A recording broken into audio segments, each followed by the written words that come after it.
कौरवों का पांडवों का युद्ध, और युद्ध में भी अंतिम दिन का युद्ध। और उस अंतिम दिन के युद्ध में भीम की गदा की चोट से घायल हो गया दुर्योधन, अंतिम सांसें ले रहा है। तो उसके पास अश्वत्थामा आया। अश्वत्थामा ने कहा, मित्र थोड़ी हिम्मत रखो। कि अब क्या हिम्मत रखूं भाई, अब क्या हिम्मत रखूं कि तुमको अब कहां विजय दिला पाओगे, और अब विजय लेके करूंगा भी क्या, मैं तो मर रहा हूं। अश्वत्थामा ने कहा कि देखो, युद्ध एक ऐसी चीज है जिसमें पता नहीं चलता है, हारते हारते जीत जाता है और जीतते जीतते आदमी हार जाता है। यह तो एक जुआ है। तो अब क्या विजय प्राप्त करा सकते हो कि मैं थोड़ा पाप तो करूंगा, और उस पाप से विजय मिल जाए तो मिल जाए, और न भी मिले तो अंतिम श्वास है ना तुम्हारे, वो बड़े संतोष से निकलेंगे। क्या उपाय करोगे? मैं रात को पांडवों के शिविर में जाऊंगा, चुपचाप दबे पांव जाकर सोते हुए इन पांचों पांडवों को एक साथ अपने तलवार के प्रहार से मार दूंगा, और पांचों की खोपड़ियों को बांध करके तुम्हारी छाती पर रखूंगा, और तुम एक एक का मुंह देखना। युधिष्ठिर, युद्ध किया, मिल गया राज्य। भीमसेन, तुमने मुझे मारा तो है, लेकिन राज्य तो तुमको भी नहीं मिला। अर्जुन, क्या हो गया? नकुल सहदेव, तुम तो बच्चे हो, तुमसे तो क्या बात करें। ऐसे आप एक एक को देख देख करके बोलते रहना, बहुत अच्छा है। जाओ अश्वत्थामन, जाओ। वो तो इस आशा में बैठे थे। इधर भगवान श्री कृष्ण ने कह दिया, पांडवों आज तुम अपने शिविर में रात्रि में विश्राम मत करना। पांडवों की आदत ये थी, भगवान श्री कृष्ण का आदेश होता उसको मान लेते, उसमें क्यों नहीं पूछते, क्यों। जब करिष्ये वचनम कह दिया, आप जो कहोगे वही कहेंगे, तो फिर क्यों पूछने की जरूरत क्या है? क्यों पूछने की जरूरत क्यों है? इसका मतलब है हमें आपकी बात पर विश्वास नहीं है। आपके क्यों का अर्थ है, आपके आदेश पर हम भी विचार करेंगे, और हमें उचित लगेगा तो करेंगे, नहीं तो नहीं करेंगे। ये क्यों का अर्थ ये होता है। पांडवों ने तो कुछ नहीं पूछा। भगवान के सामने क्यों उनके लिए था ही नहीं। भगवान के सामने तो यूं ही था उनका, यूं। कहो बाबा जी क्यों ही? हाँ महाराज, यूं ही, जैसा आप कहो वैसा। तो चलो हमारे साथ। बहुत दूर शिविर में ले गए। द्रौपदी का तुम यहीं रहो। द्रौपदी के 5 बच्चे, तुम भी यहीं रहो। चले गए, दूर ले गए भगवान। भगवान को मालूम था क्या? भगवान का नाम है अंतर्यामी। अंतर्यामी माने सबके अंदर विचरण करने वाले। भगवान के बाहर तो कुछ होता ही नहीं ना। भगवान के बाहर कुछ हो तब तो कुछ करें, भगवान के बाहर कुछ होता ही नहीं है। जो होता है वो भगवान के अंदर ही होता है, तो फिर भगवान से क्या छिपे कोई।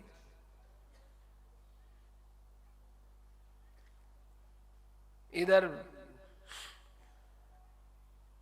वो अश्वत्थामा रात्रि में आया, द्रौपदी के शिविर में घुसा, देखा यहाँ तो पांचों पांडव गायब और छोटे छोटे बच्चे, छोटे बच्चों को मार दिया। यह समझ करके कि चलो ये भी पांडव ही तो है, जो पांडु वंश में जन्म लेता है वो पांडव, हमारी प्रतिज्ञा तो पूरी हो गई, वो नहीं तो ये 5 से ही मार दिया उनको। और ले जा करके उसकी छाती पर रखा कि अरे ये क्या है, छोटी छोटी मुंडियां कहां से उठा लाए भाई। कहने लगे महाराज ये छोटी छोटी मुंडियां हैं, ये पांडवों की है, ये पांडवों के सिर तो मैं पहचानता हूं, ये तो बच्चों के हैं, तो क्या करें महाराज, वो नहीं मिले तो क्या करें। मरते मरते दुर्योधन ने एक बड़ा भारी सत्कर्म किया। क्या सत्कर्म किया? उन्होंने ये सत्कर्म किया कि भाई आपने छोटे बच्चों को मारा है, बड़ा अपराध किया है। छोटे बच्चों को मारना ये महान पाप, और फिर गर्भ में मार देना ये तो पाप भी नहीं है, महापाप भी इसको बोलते हैं, आगे शब्द नहीं है, इसलिए छोटे छोटे बच्चों को गर्भ में मार देना। महाराज श्री तो कहते थे कि भाई और जगह कम से कम रो करके अपनी भड़ास तो निकाल सकता है, इसमें रो भी नहीं सकता बेचारा, कहाँ रोए। रोने का अर्थ है किसी न किसी को सहायता के लिए पुकारना, इसलिए जोर से रोता है। वहां पुकारे तो किसको पुकारे, कोई दिखता भी नहीं। गर्भ में बालक को मारते हैं तो बेचारा कहाँ जाए, किसको पुकारे, क्या करे, वो असहाय होता है। बाहर रोता है तो कोई न कोई बचा तो लेता है, सुन तो लेता है, कौन सुने उसकी। दुर्योधन जैसा पापी भी आज पाप से घृणा करता है, पाप की निंदा करता है। इसका मतलब छोटे बच्चों को मारना कितना भयंकर पाप है। अर्जुन गए, सुबह पता चला अर्जुन को हमारे 5 पुत्रों को मार दिया है। भगवान के साथ रथ में बैठ करके गए और अश्वत्थामा का पीछा किया, उसने भी बाण छोड़े भगवान के इशारे पर, इन्होंने भी बाण छोड़े, उसने ब्रह्मास्त्र छोड़ दिया, इन्होंने भी ब्रह्मास्त्र छोड़ दिया, और फिर अर्जुन ने भगवान के कहने से ब्रह्मास्त्र को खींच लिया, प्रजा बच गई। ये ब्रह्मास्त्र वगैरह क्या थे भाई सज्जनों, जैसे आजकल के एटम बम वगैरह होते हैं, ऐसे ही मंत्रात्मक वो अस्त्र होते थे। अस्तु तो इस प्रकार से भगवान के इशारे पर अश्वत्थामा को पकड़ लिया और वे अश्वत्थामा को मारने के लिए तैयार हुए। लेकिन पूछा, मैं कृष्ण से पूछ गए, कृष्ण क्या करूं? कृष्ण भगवान ने कहा कि मारो नालायक को, इसको मारो, ये आता ही है, मारो, देखते क्या हो, ब्राह्मण तो है, मारो। अब बताओ, ब्राह्मण है, मारो। अर्जुन समझ गए ये मेरी परीक्षा की घड़ी है। कृष्ण भगवान ब्राह्मण का नाम भी लेते हैं और मारने के लिए भी कहते हैं, और उपदेश उनके ऐसे रहते हैं कि चाहे ब्राह्मण कुछ भी करे, कभी उसको मारना नहीं चाहिए, प्राणवध नहीं करना चाहिए, ऐसा उपदेश भी देते हैं ये। और आज कहते हैं कि मारो। तो वो भगवान के हृदय की बात जानता था, उसने मारा नहीं अर्जुन ने, उसके हाथ पैर बांध दिए और उसको रस्से के द्वारा बांध करके रथ के पीछे पीछे उसको घसीटते घसीटते लाए। और ला करके द्रौपदी के सामने उपस्थित कर दिया। अब देखो हमारे भारत की नारियों का हृदय देखिए आप। वाम स्वभावा कृपया न नाम च। अरे ये तो गुरुपुत्र हैं। गुरुपुत्र के पास जाकर उन्होंने हाथ जोड़ करके क्षमा याचना की।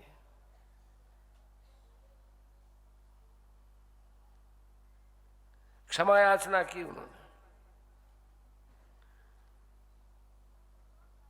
और अपने पतिदेव से कहा कि आप छोड़िए छोड़िए, मुच्यताम मुच्यताम एष ब्राह्मणों नितराम गुरु। आप देखते नहीं ये ब्राह्मण है, ब्राह्मण हमारे गुरु होते हैं। आपने जिनसे शिक्षा ग्रहण की है वो द्रोणाचार्य आपके सामने पुत्र रूप से उपस्थित हैं, क्योंकि पिता ही पुत्र रूप से उपस्थित होता है।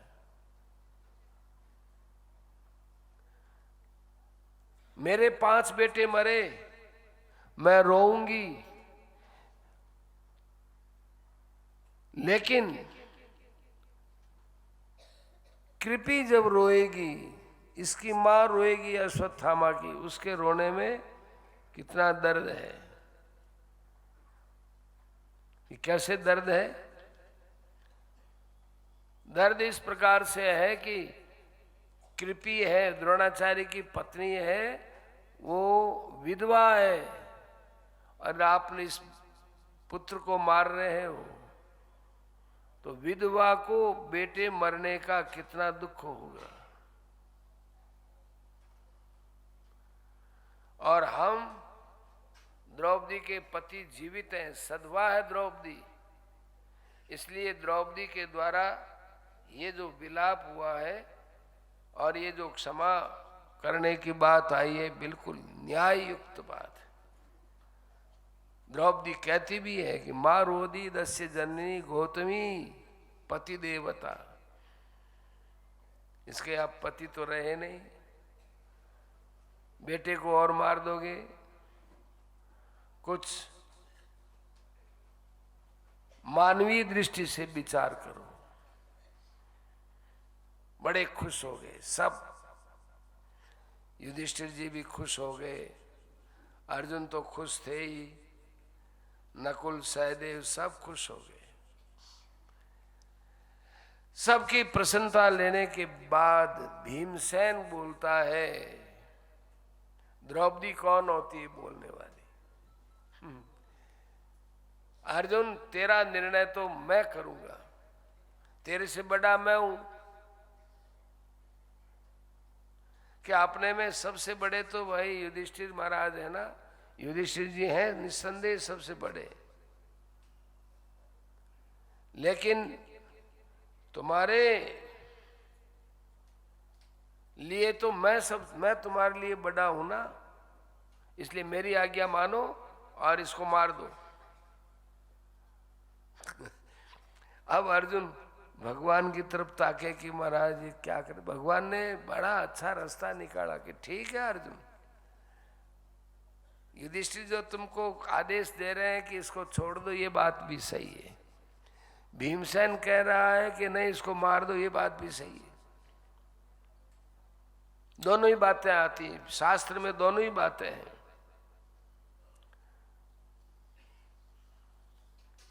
चाहे कोई कितना ही छोटा ब्राह्मण क्यों न हो, आता ही है तो उसको मार दो। और तुमने प्रतिज्ञा भी की है, पांचाली के सामने प्रतिज्ञा भी की है कि मैं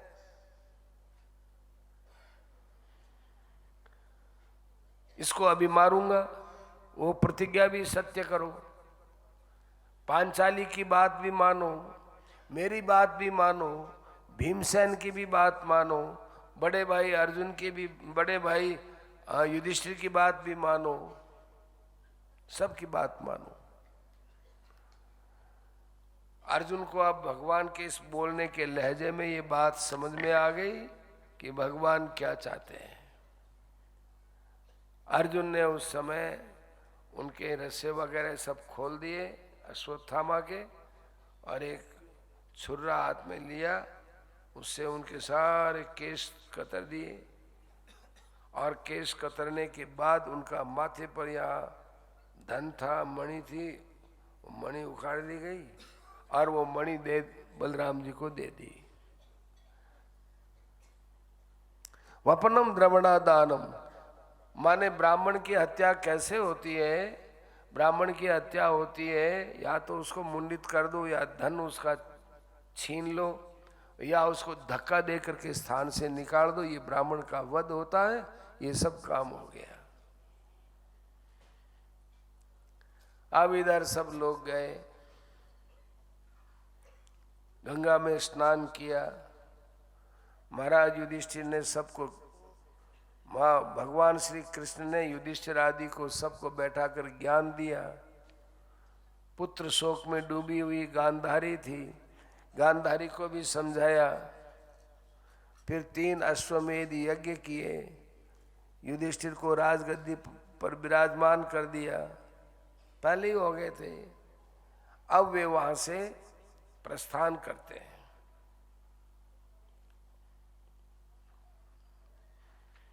द्वारिका के लिए प्रस्थान करते हैं।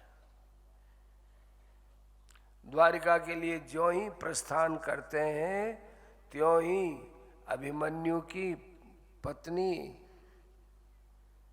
उत्तरा उनके सामने आकर रोती बिलाप करती है कि महाराज बचाओ बचाओ बचाओ। अरे बिटिया तुम्हारे क्या हो गया? क्या क्या हो गया? देखो महाराज, मेरे पति तो मारे गए तो मारे गए, लेकिन उनका पुत्र मेरे पेट में है और जिस अश्वत्थामा को छोड़ दिया था वही अश्वत्थामा ब्रह्मास्त्र मेरे पेट का जो बालक है उस बालक के ऊपर इसने चलाया है। अब ये बालक मर जाएगा।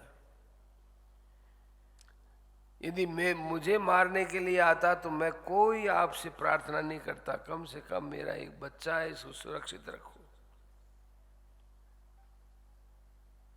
ठीक है भाई। कामम दह तो माम नाथ है। भगवान बड़े खुश हो गए कि देखो अपनी जान भले ही चली जाए, मेरा गर्भस्थ बालक नष्ट नहीं होना चाहिए। भगवान को ऐसी मां बहुत प्यारी लगती है। देवकी के 6 बच्चे मारे गए। 6 बच्चे तो कंस के द्वारा मारे गए, सर्व प्रसिद्ध बात है। फिर भी द्रौपदी ने पुत्रों को जन्म देना नहीं छोड़ा, क्योंकि कंस ने कहा था कि तुम्हारे जो बेटे होंगे वो सब मुझे अर्पित करने होंगे। तो भगवान उसके बेटे बनेगी, बहुत अच्छी बात है। जो अपने बेटों की परवाह रखती है उसी के पास जाना ठीक है, उसी के यहाँ जन्म लेना ठीक है। भगवान उत्तरा के गर्भ में चले गए और वहां जाकर उन्होंने अपने गदा से, अपने सुदर्शन चक्र के भ्रमण से अश्वत्थामा को नहीं, ये जो अश्वत्थामा द्वारा भेजा गया ब्रह्मास्त्र था उस ब्रह्मास्त्र को निस्तेज कर दिया। और फिर वे जाने के लिए तैयार हुए। फिर वे जाने के लिए तैयार हुए। जब वे जाने के लिए तैयार हुए तब फिर कुंती वहां आ गई। देखो बड़ी विचित्र बात है। ठंडा पानी।